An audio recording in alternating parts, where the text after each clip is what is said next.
Trump, boldly standing his ground, warns of potential anarchy in the event of Biden's re-election to the US presidency.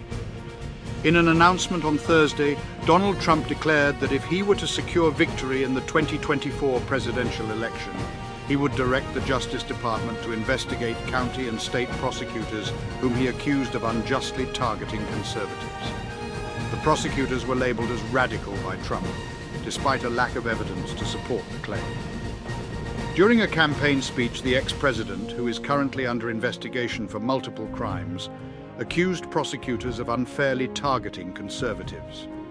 He used the opportunity to express his personal grievances and policy positions while portraying himself as a victim of the deep state. Addressing a large audience in Manchester, New Hampshire, Trump declared that upon taking office, he would order the Department of Justice to investigate all district attorneys and attorney generals across the country who were suspected of enforcing the law in an illegal and racist manner. Trump is currently under investigation for no fewer than 4 criminal cases, including a federal inquiry into his suspected involvement in the January 6, 2021, assault on the US Capitol by his supporters. Additionally, he is the subject of a recent New York indictment regarding a payment made to a porn star as hush money. Despite these allegations, Trump has maintained his innocence and insists that the investigations are politically motivated. Critics say that Trump's language on the campaign trail has become increasingly authoritarian, including his recent calls for federal investigations into prosecutors.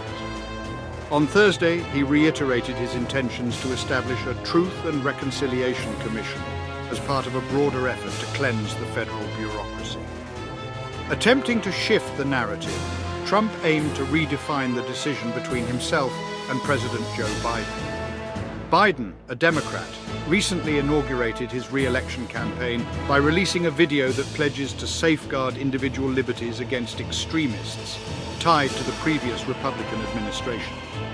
Citing economic data indicating a significant slowdown in growth during the first quarter of 2023, Trump labeled the US a failing nation.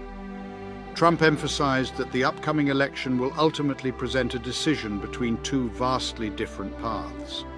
Voters will need to choose between strength or weakness, success or failure, safety or anarchy, peace or conflict, and prosperity or catastrophe. It seems that Trump is confident about his and Biden's potential nomination victories, as he made remarks that assumed such. As part of his efforts to secure the Republican nomination, Trump has been focusing on consolidating his support. His recent visit to New Hampshire is indicative of his strategy to gain an advantage in the early nominating state. An Ipsos poll conducted between April 21st, 24, revealed that the ex-president, who won the New Hampshire primary in 2016 by a large margin, had a significant advantage over Florida Governor Ron DeSantis. The poll showed that among self-identified Republicans, the ex-president garnered 49% support, while DeSantis trailed behind with just 23%. During a speech, Trump earned applause after he moved around the stage, pretending to struggle to find the exit. This may indicate a return to his 2020 campaign strategy of portraying Biden as an elderly individual with low energy and less mental acuity. After a thorough medical examination by his personal physician, Dr. Kevin O'Connor, President Biden received a clean bill of health in February. Despite his age of 80, he continues to carry out his presidential duties without issue.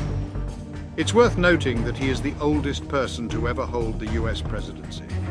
In contrast, his predecessor, Trump, was 76 years old during his time in office.